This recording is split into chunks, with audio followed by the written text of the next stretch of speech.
Hello વિદ્યાર્થી મિત્રો, એજ્યુટેકનો ચેનલમાં આપનું સ્વાગત છે. આજે આપણે શીખીશું ધોરણ 4 વિષય કુહુ નો પાઠ 2 તેને તે ઉગશે ના પાઠ્યપુસ્તકના પ્રશ્નોના જવાબની સમજ મેળવશું. બાળ મિત્રો, આજે તેના ત્રીજા વિભાગની પ્રવૃત્તિઓની સમજ મેળવશું. બાકીના વિડીયો તમે પ્લેલિસ્ટ લિંક પરથી મેળવી શકશો. તો ચાલો શીખીએ તેને તે ઉગશે ના પ્રશ્નોના જવાબની સમજ.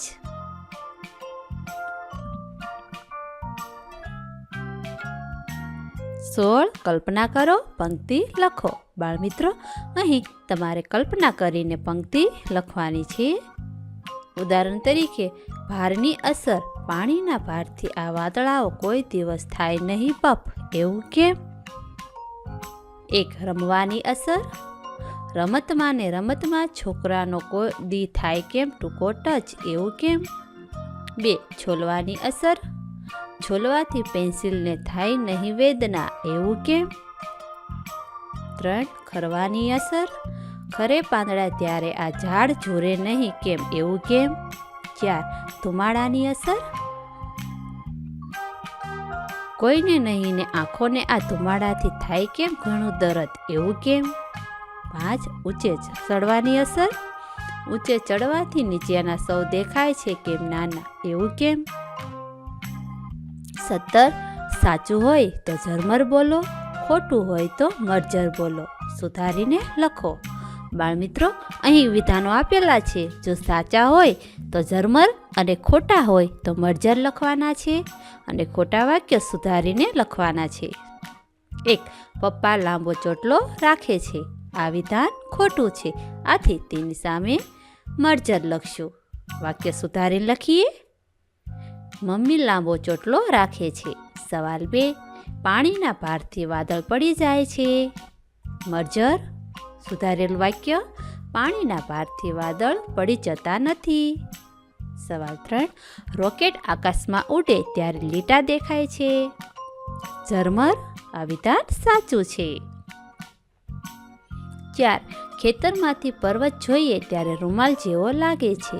મરજર. સુધારેલ વાક્ય, પર્વત પરથી ખેતર જોઈએ ત્યારે તે રૂમાલ પાથર્યો હોય તેવું લાગે છે. 5. ઉનાળાના વાદળાઓને શરદી કફ થાય છે. મરજર. સુધારેલ વાક્ય, ઉનાળામાં વાદળાઓને શરદી કફ થાય નહીં. 18. ચોકઠામાં સાચો ક્રમ લખો. અહીં વિકલ્પો આપેલા છે, જેનો જવાબ ખાનામાં લખવાનો. કીટાની સામે ઝાડ અને પંખી વચ્ચે અબોલા, ત્યારબાદ ધુમાડો, આકાશની પાટી પર લીટા, ત્યારબાદ બપ, પાણી ભરેલા વાદળા, એ પછી 4. જિજ્ઞાસા, મને ઘણા પ્રશ્નો થાય છે. 5. પપ્પાના માથે ચાંદો એટલે કે ટાલ, અને રડવું ની સામે પેન્સિલની ધાર કાઢવી. 19. આવું થાય તો કોણ શું બોલે, તેને કેવું લાગે? સાથે મળીને વિચારો અને વાક્ય પૂરું કરો. અહીં વાક્યમાં ખાલી જગ્યા પૂરવાની છે અને વાક્ય પૂર્ણ કરવાનું છે. ઉદાહરણ તરીકે, શિયાળામાં ટુવાલને તડકે સૂકવીએ તો ટુવાલ કહે, આ છોકરો રોજ કેમ નહાતો નથી? 1. ટાયરમાં પંક્ચર પડે તો સાયકલ કહે, હું એક પગે લંગડી થઈ ગઈ, હવે નહીં ચાલી શકું. 2. બરફને તડકામાં મૂકો તો બરફ કહે, મને ક્યાં ઠંડી લાગે છે કે મને અહીં તડકામાં મૂક્યો. 3.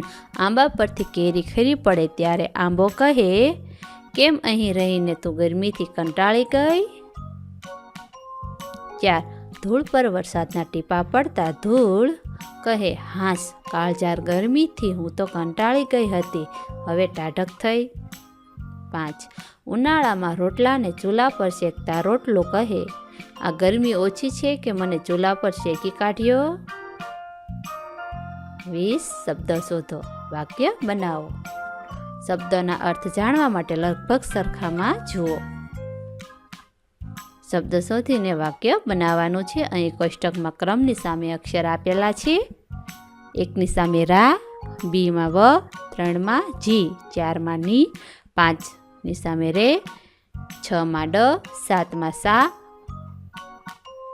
8માં ય, 9માં ક, 10માં લ, 11માં પો, 12માં તે, 13માં ચ, 14માં બે, 15માં અણ, 16માં ના, 17 ગી, 18માં ત, 19માં ગા અને 20માં ય. 1, 9, 10, 14 અને બીજા અક્ષરથી બનતો શબ્દ એટલે કે બાળ મિત્રો અહીં 9મા ક્રમમાં લખેલો છે ક અને 10માનો લ અને 14નો ર અને બીજો નો વ થી શબ્દ બનાવવાનો છે જે બનશે કલરવ. આ રીતે બાળકો અહીં ક્રમની નીચેના ખાનામાં જે અક્ષર લખ્યા હોય એ મૂકીને શબ્દ બનાવવાનો છે. તો પેલો બન્યો આપણે કલરવ. પંખીઓ બગીચામાં કલરવ કરે છે. વાક્ય લખ્યું. હવે 13મા અને 15મા અક્ષરથી બનતો શબ્દ. 13માં આપેલો છે ચ અને 15નો છે અણ એટલે ચણ. વાક્ય લખીએ. મારા દાદી દરરોજ સવારે પંખીને ચણ નાખે છે. 3, 9, 10 અને 17મા અક્ષરથી બનતો શબ્દ કલગી. વાક્ય. મોરની કલગી મોરની શોભામાં વધારો કરે છે. 4, 11, 14, 7 અને 8મા અક્ષરથી બનતો શબ્દ પોરસાય. આલાપે રોકેટ બનાવ્યું અને એના પપ્પા પોરસાયા. 5, પહેલા, ત્રીજા, ચોથા, 5મા અને 6ઠા અક્ષરથી બનતો શબ્દ રાજીની રેડ. ફોરમનો પરીક્ષામાં પ્રથમ નંબર આવતા તે રાજીના રેડ થઈ ગઈ. ગીતડું આવ્યું ભાઈ ગીતડું, ચાલ આપણે ફરવા જઈએ. 21, મજા પડે તેવા પ્રશ્નો બનાવો, વર્ગમાં રજૂ કરો. ખૂબ મજા પડે તેવા પ્રશ્નો નોટિસ બોર્ડ પર મૂકો. બાળમિત્રો, અહીં તમને આનંદ આવે તેવા પ્રશ્નો બનાવવાના છે. ઉદાહરણ તરીકે, ઘંટને જોરથી વગાડવામાં આવે છે. પ્રશ્ન 1, એ બિચારો બહેરો નહીં થઈ જાય? 2, એણે શું ખોટું કર્યું એટલે રોજ માર ખાવો પડે છે? બાળમિત્રો, આવી રીતે પ્રશ્નો બનાવવાના છે. સાબુથી ગંદા કપડાં ધોવામાં આવે છે. પ્રશ્ન 1 બનાવીએ. એ બિચારા ફાટી નહીં જાય? બીજું વાક્ય, કપડાને બદલે પહેરનારને ધોવામાં આવે તો કપડાં ગંદા થાય. અંધારું હોય ત્યારે દીવો પ્રગટાવવામાં આવે છે. પહેલો પ્રશ્ન, એ બિચારો દાઝશે નહીં? પ્રશ્ન 2, દીવાની શી ભૂલ કે એને સળગવામાં આવે છે? સવાલ ક, મીઠાનો સ્વાદ ખારો હોય છે. પ્રશ્ન 1, એ બિચારાને ખોટું નહીં લાગે? પ્રશ્ન 2, એનો સ્વાદ ખારો હોવા છતાં એ રસોઈમાં કેમ વપરાય છે? 22, તમારી કોણીને જીભ અડકાવવાનો પ્રયત્ન કરો. જૂથમાં બેસીને પ્રશ્નોના જવાબની ચર્ચા કરો અને લખો. જીભ કોણી સુધી કેમ અડતી નથી? ઝાડ અને પક્ષીઓ વચ્ચે કેવી કેવી વાતચીત થતી હશે? વાદળાને શરદી કેમ નહીં થાય? સાબુ કેમ ગંદો ન થાય? તમને આવા કોઈ પ્રશ્ન થાય છે? કોઈ પણ 3 પ્રશ્ન લખો. બાળમિત્રો, અહીં કોઈ પણ 3 પ્રશ્ન લખવાના છે. નોંધ, વિદ્યાર્થીઓ જૂથમાં ચર્ચા કરવી અને ઉત્તર મેળવવાના. 23, ગાવાની મજા પડે તે રીતે પંક્તિઓ ગોઠવી ગાઓ. કૂકડો વહેલો વહેલો જાગે, અંધારું ઝટપટ ભાગે, ચીંટુ ઝટપટ જાગી જાય, સીધો એ નાહવા જાય, જગતને જગાડવા એ તો બાંગે, કદી ન મહેન તાણું માગે, કૂકડો ગીત મજાનું ગાય, સુણી નાના મોટા સહર ખાય. 24, બંને ફકરાના લખાણમાં શું તફાવત છે? લખો. અહીં 2 ફકરા આપેલા છે, તેમાં શું તફાવત છે તે લખવાનો છે. સૌપ્રથમ પહેલો ફકરો વાંચીએ. અનિરુદ્ધને જીવજંતુ ખૂબ ગમે છે. અનિરુદ્ધના દોસ્ત ભદ્રેશને જીવજંતુનો ડર લાગે છે. ભદ્રેશ કહે, ભદ્રેશને જીવજંતુ કરડી જાય તો? અનિરુદ્ધ કહે, જીવજંતુ તો કેટલા નાના નાના હોય. જીવજંતુઓને ભદ્રેશ અનિરુદ્ધની ડબ્બીમાં મૂકીને જો ભદ્રેશને જીવજંતુ બધા ગમી જશે. અનિરુદ્ધને જીવજંતુ ખૂબ ગમે છે. તેના દોસ્ત ભદ્રેશને તેમનો ડર લાગે છે. તે કહે, મને તે કરડી જાય તો? અનિરુદ્ધ કહે, તે તો કેટલા નાના નાના હોય. એમને તું મારી ડબ્બીમાં મૂકીને જો, તને તે બધા ગમી જશે. સારો લાગ્યો કે બ? શા માટે? બ સારો લાગે. બ માં નામને બદલે સર્વનામ વપરાયું છે તેથી. 2. પહેલા ફકરામાં અનિરુદ્ધ નામ કેટલી વખત આવે છે? જવાબ: પહેલા ફકરામાં અનિરુદ્ધ નામ 4 વખત આવે છે. 3. બીજા ફકરામાં આપેલા નામોને બદલે કયા કયા શબ્દો વાપર્યા છે? બીજા ફકરામાં આપેલા નામોને બદલે નીચે મુજબ શબ્દો વાપર્યા છે. જીવજંતુને બદલે તેમનો, તે અને એમને. અનિરુદ્ધને બદલે તેના, મારી. ભદ્રેશને બદલે તે અને મને, તું, તને. ઇનામ અને સર્વનામ 2 મિત્રો છે. તેમની વાતચીત જોડીમાં બેસી વાંચો. તે પછી એક જોડીદાર સર્વનામ બને અને બીજો ઇનામ બને એમ સંવાદ ભજવો. બાળમિત્રો, અહીં ઇનામ અને સર્વનામને 2 મિત્રો છે. તેમની વાતચીત જોડીમાં બેસીને વાંચવાની છે. ત્યારબાદ એક જોડીદાર સર્વનામ બનશે અને બીજું ઇનામ બનશે અને તેમનો સંવાદ ભજવવાનો છે. સર્વનામ કહે: તે આવે પછી આપણે ત્યાં જઈશું. ઇનામ બોલ્યો: શ્યામ આવે પછી તું અને હું મેદાનમાં જઈશું એમ. સર્વનામ કહે: હા, ત્યાં જઈને તેઓની સાથે તે રમીશું.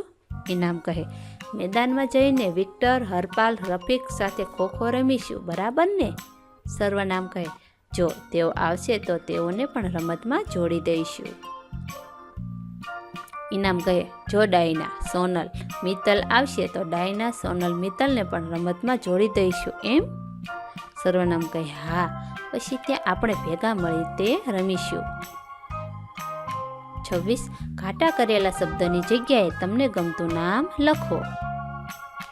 અહીં ઘાટા કરેલા શબ્દની બદલે નામ લખવાનું છે. ઘાટા કરેલા શબ્દો તે સર્વનામ છે. વાક્ય 1 ઉદાહરણ આપેલું છે: સાંજે મેં ટીવી પર તેનો ફોટો જોયો. તેનોને બદલે પંકજનો લખ્યું છે. 2. આજે મેં તેમાં મસાલો નાખી ખાધું. કોઈ પણ માટેનો શબ્દ છે તેમાં. એમાં મૂકેલો શબ્દ લખ્યું ટમેટામાં. ગઈકાલે ઉર્વિલ તેના ભાઈ સાથે ફરવા ગયો. ગઈકાલેને બદલે શબ્દ લખ્યું પરમ દિવસે. આ દફતર તેનું છે. તેનું શબ્દ છે, તેના બદલે લખ્યું પાર્થનું. પગે વાગ્યું હોવાથી તેનાથી નહીં દોડાય. તેનાથી મૂકેલ શબ્દ ચેતનાથી. થેન્ક યુ દોસ્તો. એજ્યુકટેકનો ચેનલ તરફથી વિડીયો નિહાળવા બદલ આપનો આભાર.